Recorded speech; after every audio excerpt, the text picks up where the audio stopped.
Fala pessoal, hoje é dia 10 de julho, dia do meu aniversário. Já tem gente falando que foi tudo combinado e que isso se tratou de um presente. Obviamente, né, isso daí é uma brincadeira, mas eu queria aqui compartilhar com vocês algumas impressões sobre a carta que Trump, né? E aí a gente já tem a notícia de que, simbolicamente, o Itamaraty devolveu a carta, né? Se recusou a recebê-la e chamou o encarregado de negócios dos Estados Unidos no Brasil, porque atualmente não tem embaixador americano no Brasil. Então, quando não tem embaixador, o posto de quem ocupa esse cargo provisoriamente é chamado de encarregado de negócios, né? Foi chamado a dar explicações lá para o Lula e para o nosso chanceler Mauro Vieira, se bem que na política internacional a gente sabe que quem comanda muito ali é aquela parte ideológica mais radical, comandada pelo Celso Amorim, que inclusive prefaciou um livro do Hamas.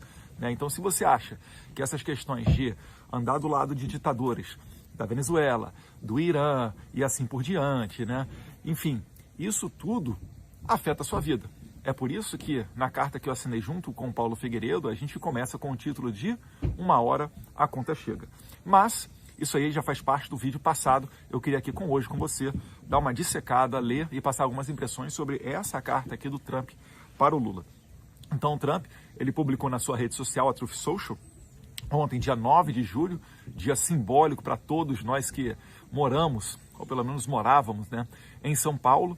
É o dia da Revolução Constitucionalista de 1932, que, em pese, não logrou o êxito militar, logrou o propósito para o qual ela se dispunha, que foi o de uma Constituição, que saiu 2 anos depois, em 1934. História interessante que mostra muito os valores e o espírito do povo paulista brasileiro, o povo guerreiro que não abaixa a cabeça para ditador, não é assim? Eu não sou conduzido, eu conduzo. Bora lá, pessoal. Ele começa ainda muito protocolar, né? A Sua Excelência Luiz Inácio Lula da Silva, Presidente da República Federativa do Brasil. Prezado senhor presidente, conheci e lidei com o ex-presidente Jair Bolsonaro e o respeitei profundamente, assim como a maioria dos líderes mundiais, né? Tem vários fatos marcantes para isso daqui, né? Por exemplo, o Bolsonaro foi a primeira vez que trouxe ao Brasil um chefe de Estado de Israel depois da independência de Israel em 1947, né? Benjamin Netanyahu, ele atendeu a posse do presidente Bolsonaro. E tem várias outras questões, né?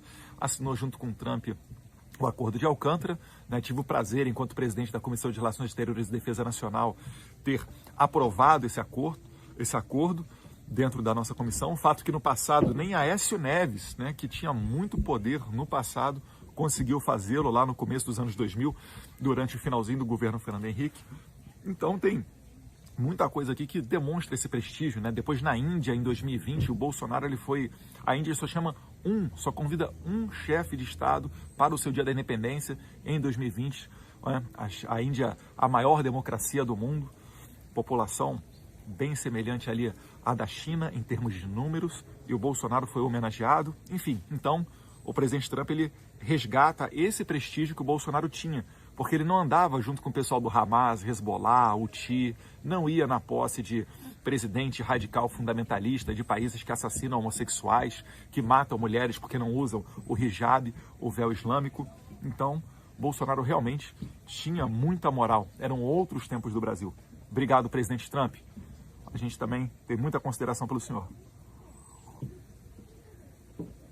A forma como o Brasil tem tratado o ex-presidente Bolsonaro, um líder altamente respeitado em todo o mundo durante o seu mandato, inclusive pelos Estados Unidos, é uma vergonha internacional. Esse julgamento não deveria estar ocorrendo. É uma caça às bruxas que deve terminar imediatamente.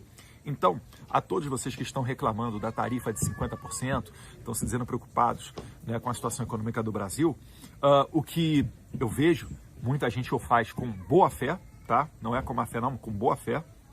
Eu também não gostaria que o meu país estivesse passando nesse momento por isso, mas para solucionar essa questão, nós temos aqui na carta do Trump a fórmula, o segredo para deixar de lado essa tarifa de 50% e voltar a ser um país respeitado, né? Então, minimamente respeitado.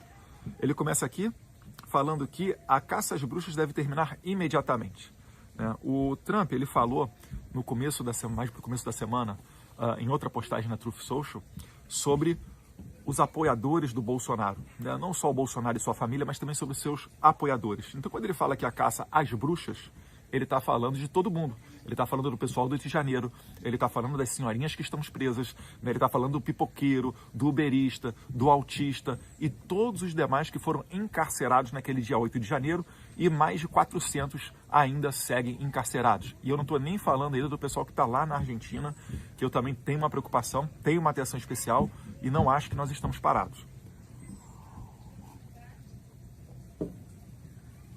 Em parte, devido aos ataques insidiosos do Brasil contra eleições livres e os direitos fundamentais de liberdade de expressão dos americanos. Então aqui vem outros dois pontos, né? Trump está falando inicialmente da caça às bruxas, então ele quer acabar com a perseguição, a minha interpretação, né? Posso estar errado. Ele quer acabar com a perseguição contra o Jair Bolsonaro, os seus apoiadores, o pessoal de direita, basicamente, inquérito das fake news, inquérito das milícias digitais, né? O meu inquérito foi aberto mês passado, né? Pedindo 12 anos de cadeia para mim agora, a BIM paralela lá do Carlos, a perseguição contra a juíza Ludmila Lins Grilo, contra o Alan dos Santos, contra o André Porciúncula, contra o Paulo Figueiredo, contra o Edu Constantino, enfim. Todas essas pessoas que eu poderia passar aqui, o Oswaldo Eustáquio, todas as pessoas que eu poderia passar aqui o dia inteiro falando para vocês. Vocês conhecem muito bem esses casos. A desmonetização de 2021, né, da Bárbara Te Atualizei, um monte de gente, perfis que hoje nem estão mais aí. Né? Tem Ravox, tem Bernardo Kister, enfim, uma infinidade deles, né? Como ilustrado recentemente pelo Supremo Tribunal Federal do Brasil, que emitiu centenas de ordens de censura secretas e ilegais a plataformas de mídia social dos Estados Unidos, ameaçando-as com multas de milhões de dólares e expulsão do mercado brasileiro. Então, daqui, acabar com a perseguição, né, eleições livres e direitos fundamentais de liberdade de expressão e também a questão aqui das redes sociais. A Daniela Lima noticiou com muita, como é que eu posso dizer, com um certo ar de, achando que foi vitória, uma reunião do STF antes do julgamento das Big Techs ocorrido na semana anterior. E ela disse que o ministro Cássio Nunes, né, segundo relatos da jornalista, não vou chamar ela de blogueira não, vai? Da jornalista Daniela Lima, que o ministro Cássio Nunes, nessa reunião, nesse almoço com os 11 ministros do STF, teria levantado a questão de que poderia estar se incorrendo em sanções.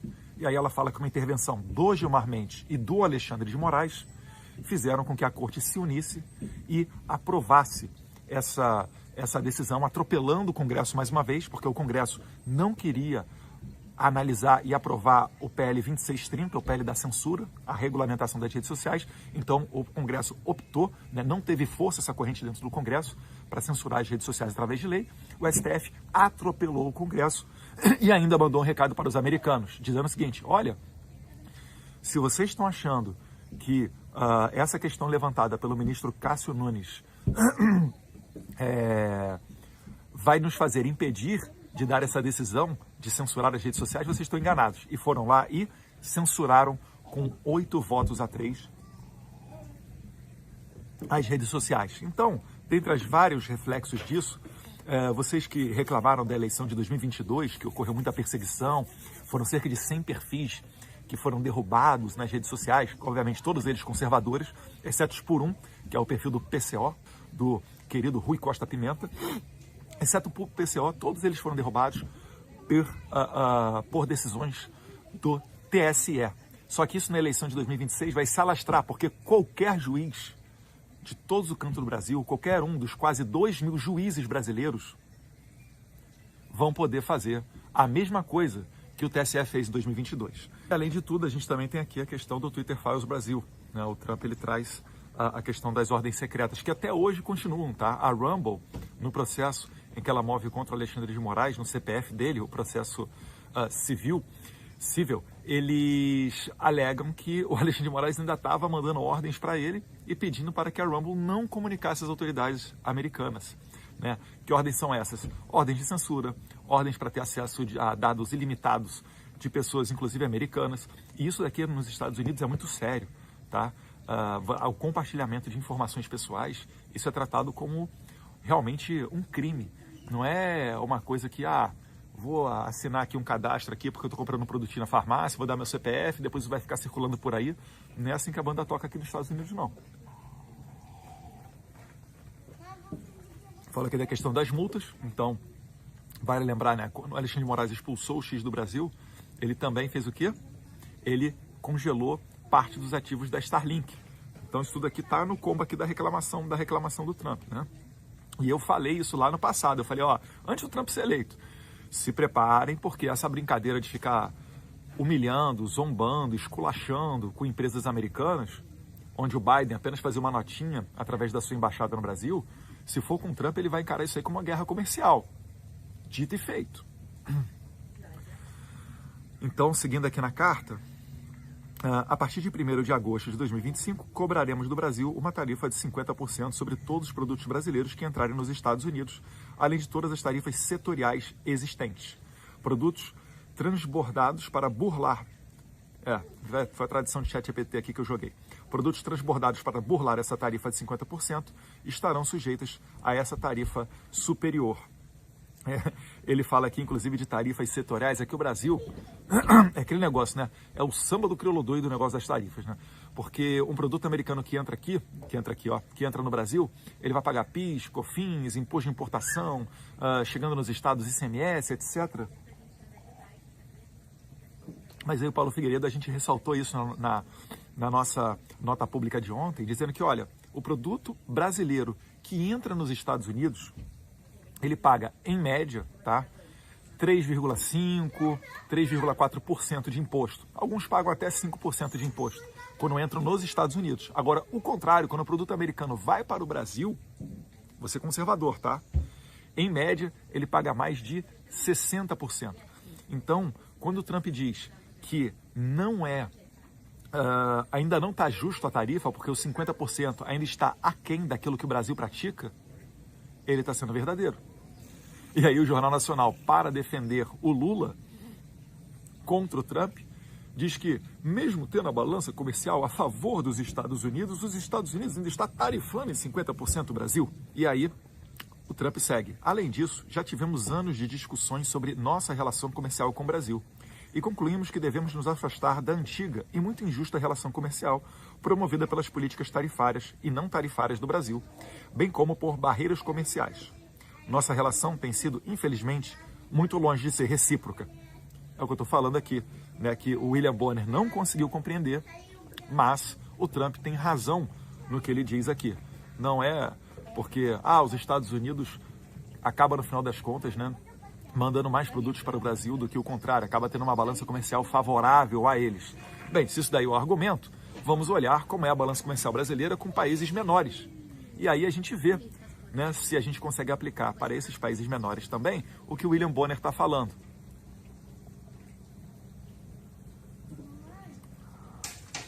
Inclusive, parênteses, né? Essa política tarifária do Trump, ela é totalmente contrário àquelas ideologias liberais que tratam, inclusive muito críticas às tarifas, de fala da conexão global dos mercados de trabalho. Vai ter sentido em certo ponto, mas o Trump está dando uma nova roupagem para as tarifas e fazendo geopolítica com ela. Peço que compreenda que a tarifa de 50% está muito aquém do necessário para que tenhamos um campo de jogo nivelado com seu país. Tá vendo? Mais uma vez o que eu falei aqui. E é necessário aplicar essa medida para corrigir as graves injustiças do regime atual. Detalhe, o Trump chama de regime. Ele não trata o país, o Brasil, como uma democracia saudável. Aos olhos dele, já está tendo um regime. O regime é o quê? É algo próprio. É sui generis, né? Essa forma de governo brasileiro é algo do Brasil, não é algo entendido como uma democracia ocidental. Gente, é o caminho todo da Venezuela. É o caminho todo da Venezuela. O Trump ele só está antecipando. Na Venezuela, vira e mexe, sai sanção lá, né? E não adianta mais nada porque o regime já se consolidou. O que o Trump está fazendo aqui, ele está tentando colocar um remédio, que sim, pode ser amargo, mas para evitar que o Brasil chegue a uma situação igual a da Venezuela. Ele quer quebrar as pernas do regime para que ele não se consolide. Ou você tem dúvida, né, que se a eleição de 2026 você tira o Bolsonaro da equação, a esquerda ganha, ou um Alexandre de Moraes super poderoso, né, ninguém conseguindo freá-lo, não tem mais como, né? Vai fazer o presidente comer na mão dele, vai mandar a Polícia Federal na casa de todos os parentes né, do presidente do Senado, do presidente da Câmara, ou quem mais ele interessar, vai pegar, de repente, o passaporte do presidente da Credem, vai mandar um ou outro deputado para a cadeia. Isso daí é o que a gente está flertando, é o que a gente está bem próximo, né? Lembrando, Daniel Silveira já está na cadeia, né, por falar, por um vídeo. E é necessário aplicar essa medida para corrigir as graves injustiças do regime atual. Como é do seu conhecimento, não haverá tarifa alguma se o Brasil ou empresas em seu território decidirem construir ou fabricar produtos dentro dos Estados Unidos. E, de fato, faremos todo o possível para aprovar rapidamente tais investimentos, profissionalmente e de forma rotineira, ou seja, em questão de semanas. Aqui ele dá um tapa com luva de pelica, né, falando o seguinte: o Brasil é mais complicado para você investir. Ele está fazendo um convite aqui aos brasileiros. Olha, eu estou aqui colocando 50% de tarifa no Brasil por causa do seu presidente, né, do Lula, e por causa, principalmente, do Alexandre de Moraes. Mas se você, empresário brasileiro, quiser investir nos Estados Unidos, em semanas, tá? Não vai ter preconceito, não. É só vir para cá que em semanas a gente coloca o seu processo adiante. E isso daí realmente faz muito sentido, porque os Estados Unidos é mais fácil do ponto de vista tributário, né, tem mais benefícios, você exporta para praticamente, né, o mundo inteiro, você vai ter acordos de livre comércio com vários países do mundo, com vários blocos do mundo, então realmente é um convite tentador. Então esse tapa com luva de pelica aqui no Brasil, que não se preocupa atualmente em se desburocratizar, em reduzir tributo, muito pelo contrário, né?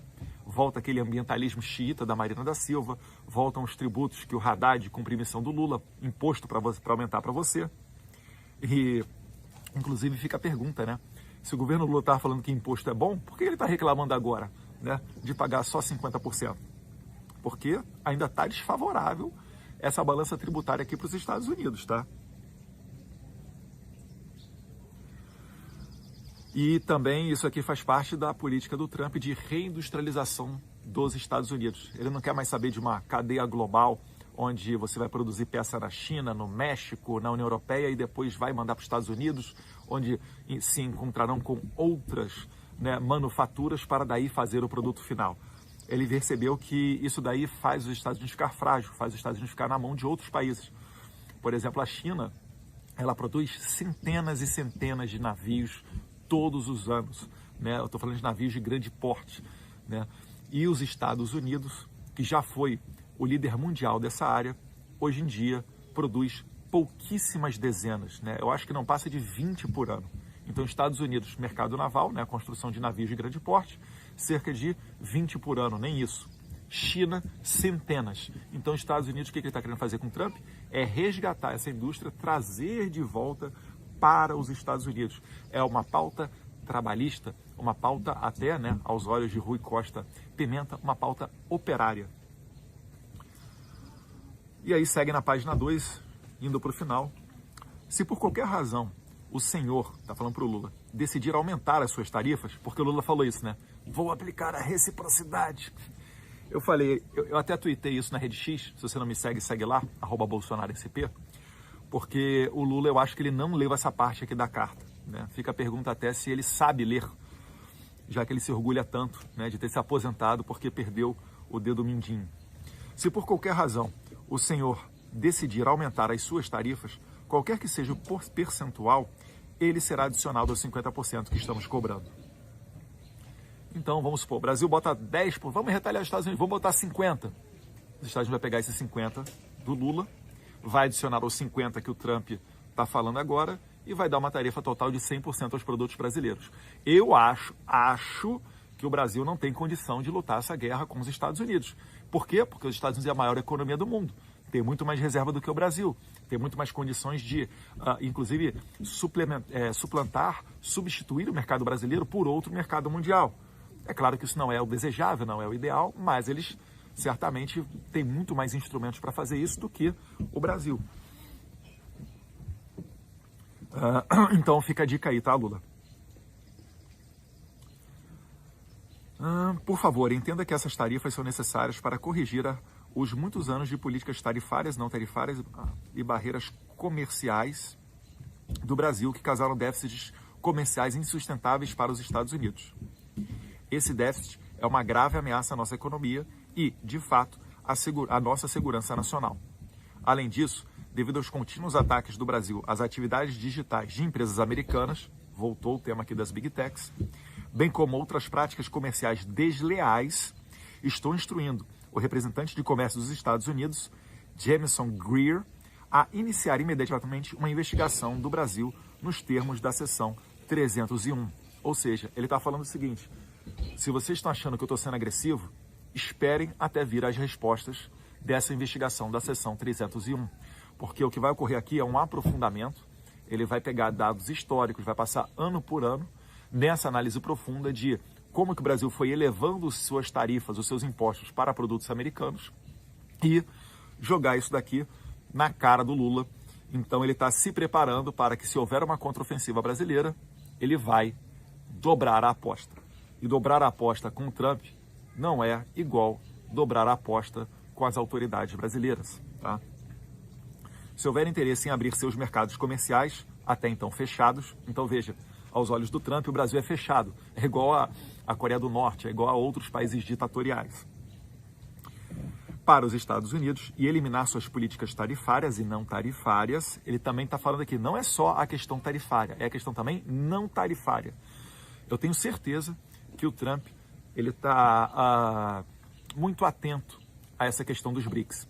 Antes dele tomar posse enquanto presidente, ele falou que taxaria em 100% os produtos de países cujos seus líderes estivessem falando em substituir o dólar americano por outra moeda nas comercializações internacionais.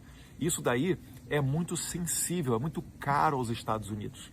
O dólar americano, ele representa, além de todo o simbolismo, né, é uma parte forte da economia norte-americana, né, do seu poderio de geopolítica internacional.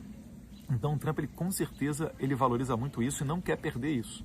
Então ele foi bruto, falou em 100% antes de tomar posse como presidente para países que estão fazendo esse tipo de conduta. Nessa época, a Rússia, né, o Lavrov ou o Putin, eles falaram que, olha, esse negócio aí de moeda única dos BRICS não é ideia minha não, é lá do Brasil, vai lá falar com o Lula. Ou seja, a Rússia consegue compreender esse jogo e o Lula não. O Lula parece um universitário ideólogo que acabou de sair da Federal e está aí dando recado ao mundo. Não, vamos substituir o dólar, os Yankees americanos. O brasileiro não está interessado nisso. Esse não é o nosso jogo. Para que você vai se meter nesse problema? Qual o benefício que o Brasil ganha? Ficam essas perguntas sem resposta, né? Mas eu estou falando para vocês que isso tudo está dentro desse pacote de causas que estão levando o Trump a prometer essa tarifa de 50% a partir do dia 1º de agosto. Mais uma vez, se você é empresário, se você está preocupado com isso tudo, né? E não é só empresário não, tá? Porque se o empresário for embora do Brasil, quem trabalha para empresário fica demitido. Então são questões, sim, muito sérias e a gente tem que pressionar o Lula, tem que pressionar o governo brasileiro a realmente ser um país minimamente decente.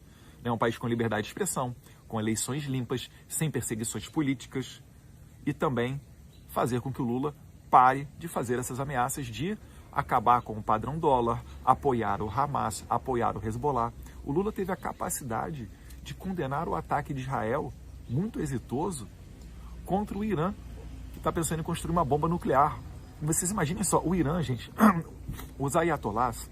Ayatollah é o quê? Ayatollah é o líder dos xiitas, né? Os xiitas, eles são a perna do islamismo que segue os descendentes de sangue de Maomé. Porque quando o profeta Maomé, que criou a fé islâmica, quando ele morreu, surgiram duas correntes. Os sunitas, que acreditam que a religião deveria ser guiada pelos estudiosos, né? Pelos sacerdotes, pelos pastores, digamos assim, pelos imãs, que são os pastores e padres do islamismo, e da outra parte tem os xiitas, que são uma minoria dentro do mundo islâmico, cerca de 20%. E eles diziam que os descendentes sanguíneos do Maomé deveriam levar adiante e guiar a fé islâmica. Então, o chefe, o líder, o sacerdote dos xiitas chama-se Ayatollah. E essa foi a Revolução Radical de 1979 no Irã. Essas pessoas são tão radicais, dizem-se até fundamentalistas, que para eles a morte passa a ser desejável. O perigo do Irã ter uma bomba atômica é porque, por mais que eles pudessem jogar em Israel e, vamos dizer assim, os rastros, as consequências dessa bomba atômica pudessem chegar até o Irã, eles não se importam com isso. Porque para eles é desejável morrer se eles estiverem fazendo isso a favor da sua causa. Qual é a sua causa? Espalhar a fé islâmica pelo mundo e, na cabeça dos ayatollahs, isso não está no Alcorão, matar todos aqueles que são considerados infiéis, que não são da fé islâmica. Então é complicado você permitir que um país desse tenha uma bomba nuclear. E aí eu vejo até pessoas falando, mas os Estados Unidos têm bomba nuclear, por que o Irã não pode? Isso é igual você dizer, por que o policial tem uma arma de fogo e o ladrão, o cara do PCC, do Comando Vermelho, não pode? Por que será? Né? Porque só um deles está disposto a assassinar as outras pessoas, a estuprar mulheres, a sequestrar e fazer um monte de barbaridade que são atos contra a nossa civilização. Beleza? O Lula está do lado dos terroristas. Ele criticou Israel porque Israel anulou uma ameaça de uma guerra nuclear. Veja só. Então isso tudo aqui está no combo do não tarifário. E a gente consegue ter uma ideia próxima, a gente que eu falo, eu, Paulo Figueiredo, né, e porventura um ou outro mais envolvido aqui em todo esse trabalho que a gente faz, muito de bastidor, porque nós sabemos os relatórios que foram para a Casa Branca. Nós sabemos muito do que está circulando ali dentro. Nós fizemos diversas reuniões, muito mais do que vocês viram nas minhas redes sociais. Minhas redes sociais foi uma coisinha aqui, uma coisinha lá, né? Quando tinha foto, era muita foto com político que a gente postava, porque aí são figuras públicas, é o poder legislativo, é mais tranquilo você poder publicizar essa relação. Agora, dentro do poder executivo, vale mais a pena você caminhar por caminhos mais discretos, né? Então, ele fala aqui do tarifário, do não tarifário e finaliza.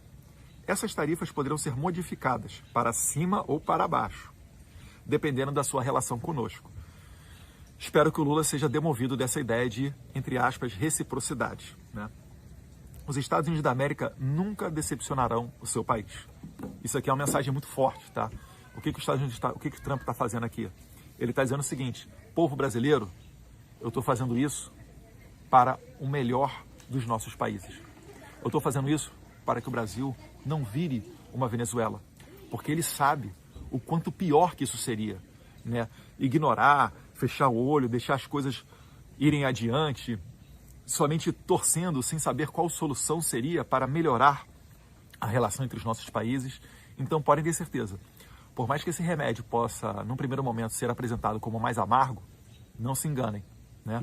Ele é muito frutífero. E é tão frutífero que eu vou aqui dar mais uma dica para o Lula, mais uma dica para o Alexandre de Moraes. E eu espero que eles recebam muita pressão do empresariado brasileiro, né, principalmente daqueles que têm relação aqui nos Estados Unidos, pois está nas mãos de Lula e Alexandre de Moraes acabar com essa tarifa de 50%. A dica é, vamos olhar o passado recente e ver quem que tentou seguir por esse caminho de reciprocidade ou de bater de frente com o Trump.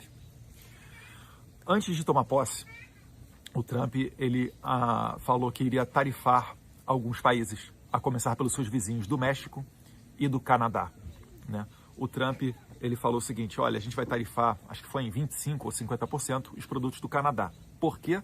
Porque eles não estão tendo uma política migratória decente e os Estados Unidos está recebendo muita gente vinda do Canadá, não necessariamente canadenses, tá? A maioria deles não, mas está vindo muita gente do Canadá e isso daí é uma ameaça para a nossa segurança nacional, né? A nossa fronteira está um queijo suíço e o Canadá pode ajudar, eu quero que o Canadá ajude. Então ele pressionou o Canadá a fazer isso.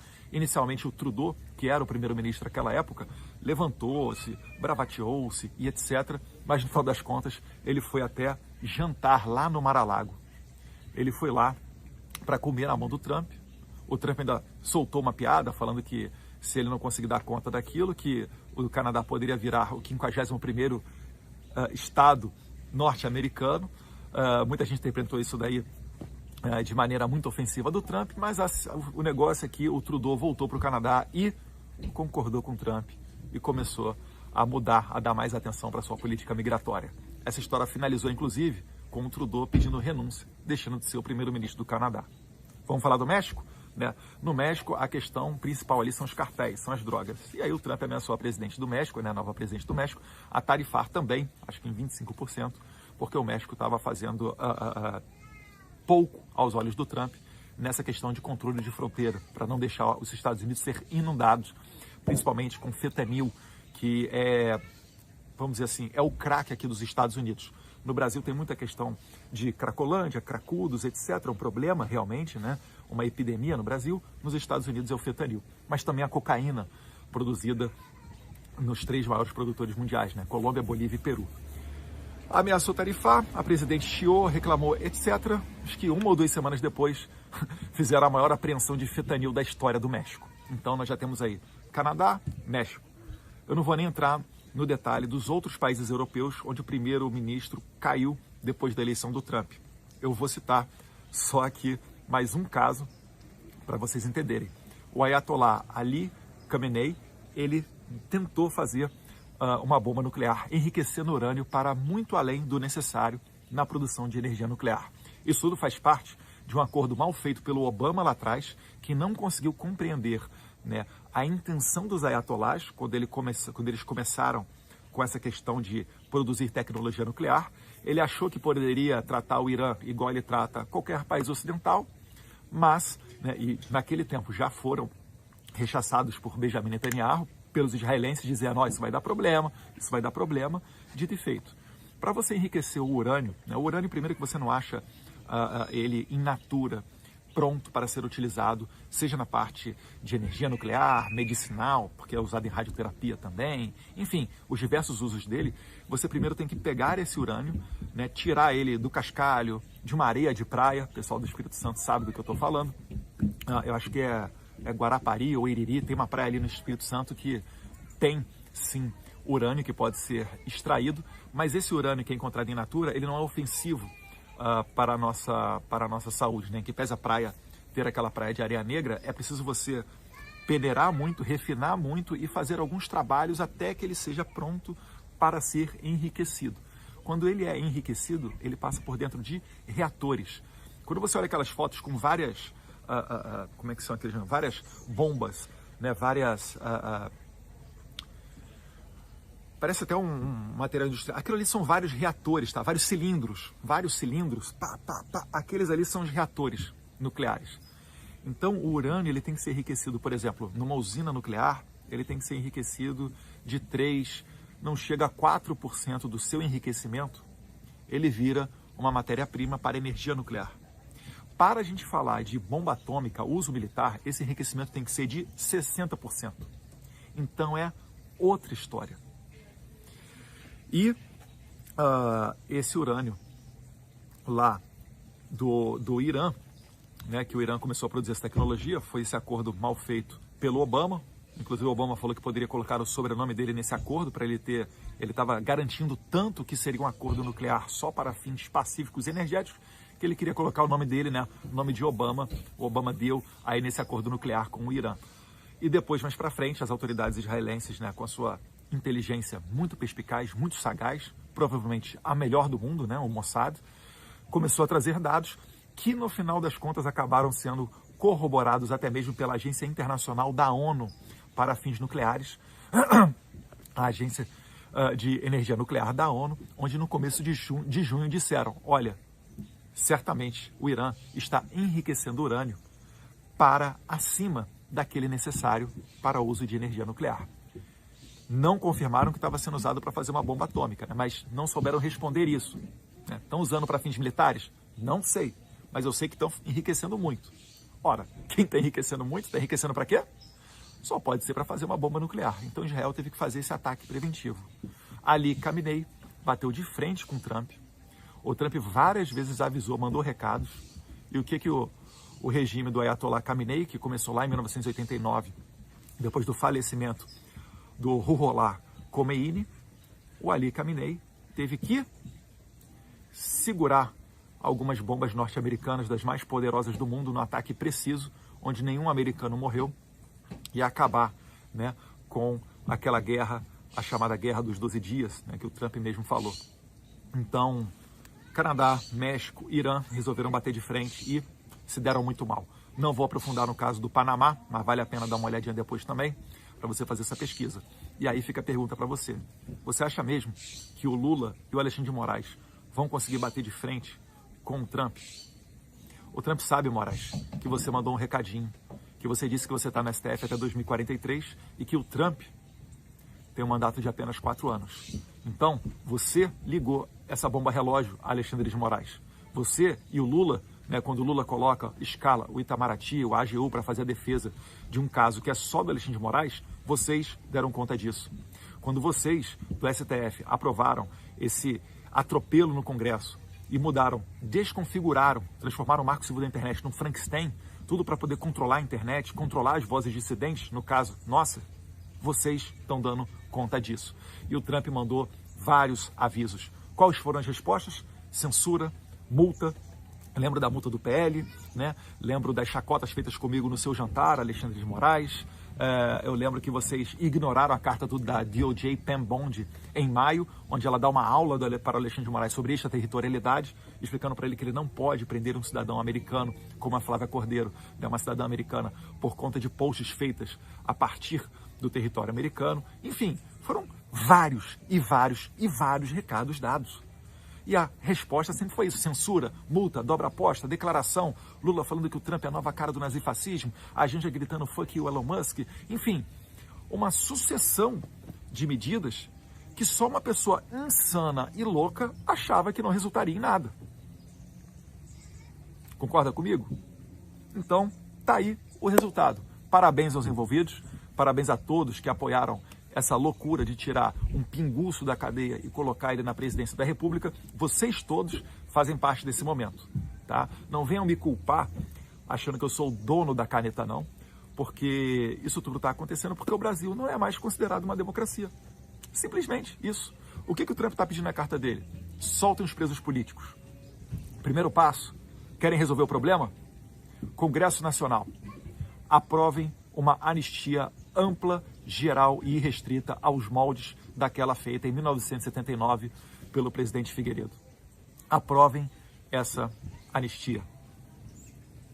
Número 2, acabem com as perseguições aos dissidentes do regime, né? Ou seja, acabem com esses inquéritos. Número 3, ele fala aqui, uma eleição confiável.